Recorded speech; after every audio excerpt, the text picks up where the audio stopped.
श्री शिवाय नमस्तुभ्यम। हम सबको पता है कि 10 फरवरी को सोमवार की प्रदोष का बहुत ही प्यारा सा दिन है और आप सभी लोगों के घरों में अगर कर्ज को लेकर के बहुत प्रॉब्लम है, धन संपदा ही घर में नहीं चल टिक रही है, माँ लक्ष्मी का वास घर में नहीं है, देन आप सभी लोग इस उपाय को करके देखिएगा। आपके घर में हमेशा माँ लक्ष्मी का वास होगा और आप सभी को कर्ज से छुटकारा ज़रूर मिलने वाला ना। देखो, प्रदोष तो अपने आप में विशेष होती है, साथ ही साथ ये सोमवार की प्रदोष है तो ये अपने आप में और भी खास और भी विशेष हो जाती है। ठीक है ना, तो करिएगा इस उपाय। कर्ज के लिए एक नारियल की ना जानबूझ के मैंने एक ऐसी फोटो आपको दिखाई है कि आप कोई भी उपाय कर रहे हो ना तो उसमें परेशान ना हो ना। ये जो नारियल आपको दिख रहा है, मार्केट में इस टाइम पे जाओगे तो आपको 30 से 35 रुपए में आराम से मिल जाएगा। ठीक है ना, एक नारियल सिर्फ लीजिएगा। अब नारियल जब खरीदना तो उसको अपने हाथों में लेकर के अपने कान के पास हिलाना। हिलाने का मतलब क्यों है? क्योंकि हमें चेक करना है कि इस नारियल के अंदर पानी होना चाहिए, है ना। जूट वाला ये नारियल है, बातें समझ में आई? ठीक, इसको किया। अब आप सभी को लेना है इस तरीके से कलावा। ये वही रक्षा सूत्र है जो हम लोग अपने हाथों में बांधते हैं ताकि हमारी रक्षा हो सके। आप सभी को इस रक्षा सूत्र को लेना और कहाँ पे लेके जाओगे? आप इस नारियल को एक हाथ में पकड़ेंगे। आपके घर में जितने भी रूम्स हों, आपके घर में जितने भी कमरे हों, उन सभी कमरों में इस पूरे नारियल पे जो रक्षा सूत्र है, जो कलावा है, जो मौली है, उसको अच्छे तरीके से लपेटते जाएंगे। अब कुछ लोग कहते होंगे भैया कितनी बार लपेटना है? 11 बार, 21 बार, 100 बार? नहीं, यहां गिनती नहीं करनी है आपको। बस कुंदकेश्वर महादेव के नाम से लपेटते जाएंगे। आपके घर में जितने भी रूम्स होंगे, जितने भी कमरे होंगे, उन सभी कमरों में बस चले जाना। ठीक है ना। जाने के बाद में अब सबसे बड़ी बात ये आती है कि भैया इस नारियल को हम करेंगे क्या, रखेंगे कहाँ पे? तो आप सभी के पास में दो ऑप्शन होते हैं। सबसे पहले ये समझ लो कि दो ऑप्शन है कौन से। एक तो बजरंग बली हैं, दूसरे अपने महादेव हैं। आपको इस उपाय को मंदिर में जाकर के करना है। जिन भी लोगों के घर के पास में बजरंग बली का मंदिर हो तो उस नारियल को बजरंग बली के मंदिर में छोड़ के चले आना। और जिन भी लोगों के घरों में भोले शंकर के शिवलिंग के पास में जिनका घर होगा, उस नारियल को भोले शंकर के शिवलिंग के पास छोड़ करके आएंगे। इस उपाय को करके देखिएगा, आपके घर में कभी कर्ज की समस्या हो ही नहीं सकती और अगर समस्या है तो उससे आपको बहुत जल्दी छुटकारा मिलेगा। प्रदोष का यह उपाय सुबह के टाइम आपको बिल्कुल नहीं करना है, शाम के टाइम पे प्रदोष काल में आप इस उपाय को करेंगे। अब एक नियम समझेंगे। आप सभी को क्या करना है, अगर आप उस नारियल को महादेव के शिवलिंग के पास में रखते हो ना तो कुंदकेश्वर महादेव के नाम से प्रार्थना करके रखना।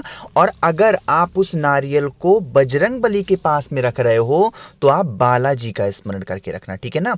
अगर इस उपाय को आपने करके देख लिया तो आपके घर में, परिवार में कभी भी संकट नहीं आ सकता, खासकर धन संपदा को लेकर के। ठीक है ना।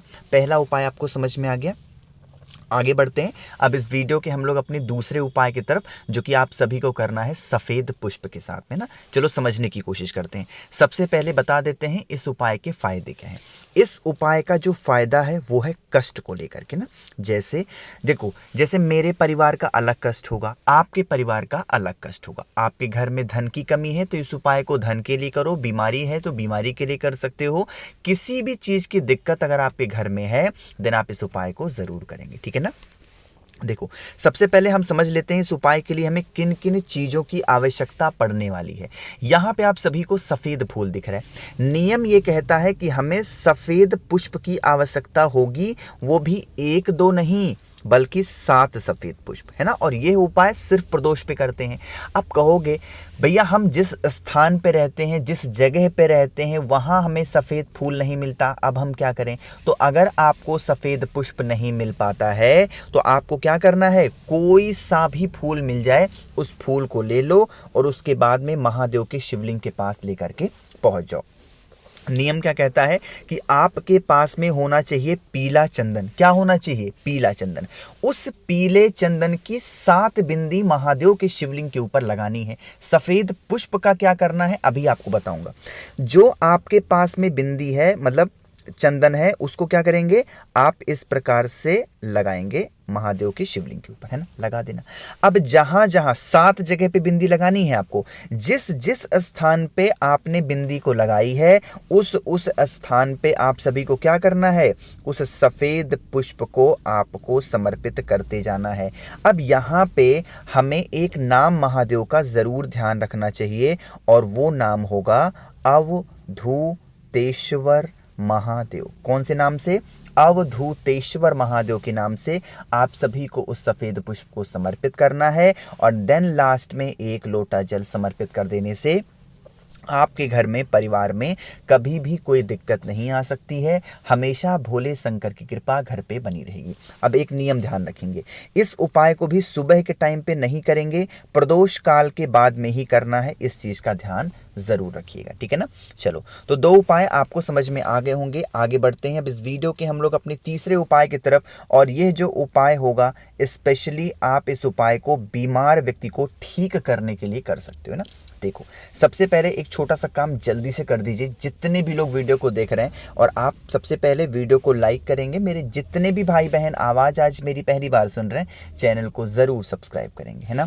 देखो, अब यहाँ पे तो आपको सबको लौंग दिखाई दे रहा होगा, दिख रहा है ना।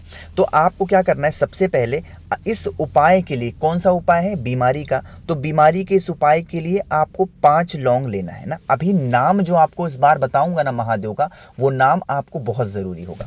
5 लौंग लीजिएगा और वो लौंग के जो फूल होंगे वो टूटे हुए ना हो, इस चीज़ का विशेष ध्यान देंगे। अब लौंग को लेंगे और उसके बाद में तांबे का लोटा लीजिएगा। जो लौंग आपने लिया है, एक भी लौंग कलश के अंदर नहीं डालेंगे। माघ महीने की ये प्रदोष पड़ रही है, तो आप सभी को गंगा जल इसमें क्या करना है, डाल देना है ना। डालने के बाद में महादेव के शिवलिंग के पास लेकर के पहुंच जाओ, और पहुंचने के बाद में जो लौंग होगा अभी उसे अपने पास रखेंगे। पहले 1 लोटा जल महादेव के शिवलिंग के ऊपर चढ़ाना। जो 5 लौंग आपके पास में हैं, एक नाम बोल रहा हूं, उस नाम को ध्यान रखिएगा। क्या नाम बोलना है, मणि भद्र। फिर से बोल रहा हूं, क्या नाम बोलोगे, मणि भद्र के नाम से माता अशोक सुंदरी के स्थान पे उन 5 लौंग को आपको क्या करना है, समर्पित करना है, रख देना। हाथ जोड़ करके महादेव से यही विनती करेंगे, हमारे घर का ये व्यक्ति है, ये इंसान है, बहुत बीमार रहता है, बहुत परेशान रहता है। हे भगवान, हे शिव शंभु, आप इस व्यक्ति की बीमारियों को दूर करें। ऐसे आप प्रार्थना कर लेना, और प्रार्थना करने के बाद में उस व्यक्ति को वही 5 लौंग लेके जाना। 5 दिनों तक लगातार 1-1 लौंग अगर आप खिला पिला देते हैं, तो उस इंसान की जो दिशा होगी और दशा होगी, दोनों में आपको परिवर्तन देखने को जरूर मिलेगा, ठीक है ना। 3 उपाय आपको समझ में आ गए हैं। आगे बढ़ते हैं इस वीडियो के हम लोग सबसे आखिरी और बहुत ज़्यादा छोटे से उपाय की, जो कि हमारा चौथा उपाय है। अब यह उपाय आपको करना है लड़ाई झगड़े के लिए, मतलब लड़ाई झगड़े को बढ़ाने के लिए नहीं, लड़ाई झगड़े को घर से हमेशा के लिए ख़त्म करने के लिए। लेकिन लड़ाई झगड़े का कोई भी उपाय बताने से पहले आपको एक छोटा सा नियम बता दूं, जो कि होता है नज़र लगने को लेके। अगर आपके घर में लड़ाई झगड़े बहुत होते हैं, ज़रूरी नहीं है कि लड़ाई हमेशा पति पत्नी में ही होती है, भाई बहन में भी हो सकती है, 2 भाइयों में भी हो सकती है, 2 बहनों में भी हो सकती है, ठीक है ना, बहू सास में भी हो सकती है, देवरानी जेठानी में भी हो सकती है, किसी से भी तो लड़ाई हो सकती है घर में। तो सबसे पहला नियम बना लो कि जितने भी सोशल मीडिया प्लेटफॉर्म हैं, मतलब कहने का क्या है, व्हाट्सएप हो गया, फेसबुक हो गया, इंस्टाग्राम हो गया, स्नैपचैट हो गया, जितने भी हैं, आप अपने घर की फोटोज, अपने प्रियजनों की फोटोज उन सभी स्थानों पे बहुत कम लगाया करो। मतलब कोई ऐसे पार्टी में जाओ, कोई ऐसे फंक्शन है, घर में पड़ गया, कोई प्रोग्राम है, बर्थडे है, एनिवर्सरी है, कोई स्पेशल दिन है, तो 2-4-10 फोटोज को लगा दो। लेकिन कुछ लोगों की हैबिट होती है, वो एक हल्की सी खुशियां पाएंगे, 10 किलोमीटर भी घर से दूर गए, तुरंत फोटोज को अपलोड कर दिया। लोगों की नजर लगती है, और जब नजर लगती है ना, तो बड़ी खतरनाक होती है, घर में सुख शांति खत्म हो जाती है। इस नियम को गांठ बांध लो, कोई उपाय ही नहीं करना पड़ेगा लड़ाई के लिए ना। चलो, फिर भी आपको एक उपाय समझा ही देते हैं, वरना आप कहोगे भैया उपाय तो बताया ही नहीं। आप मार्केट जाना, 10 रुपए में आपको मक्खन मिल जाएगा, ठीक है ना। मक्खन लीजिएगा, और मक्खन के साथ में मिठास लाने के लिए क्या इस्तेमाल करेंगे, शहद। अब आपको उस शहद को और उस मक्खन को लेपन करना है। कहाँ पे, माता के हस्तकमल पे। सबसे पहले यहाँ पे लेपन करेंगे आप शहद का, ठीक है ना, खूब अच्छे से। जब शहद का लेपन हो जाए फिर आप मक्खन का भी लेपन करेंगे, और जब मक्खन का लेपन करेंगे तो उस व्यक्ति का नाम जरूर बोलेंगे जो व्यक्ति आपके घर में बहुत दिनों से परेशान है, लड़ाई झगड़े करता है, और फिर 1 लोटा जल समर्पित कर देना। कभी आपके घर में लड़ाई झगड़े की मैंने आप सभी लोगों को बहुत ही अच्छे से हर एक चीज़ों को समझाने की। वीडियो पसंद आई हो तो लाइक करिएगा, कुछ पूछना है नहीं समझ में आया नीचे कमेंट सेक्शन में पूछें, और मेरे जितने भी भाई बहन आवाज़ आज मेरी पहली बार सुन रहे हैं चैनल को ज़रूर सब्सक्राइब करें। श्री शिवाय नमस्तुभ्यं।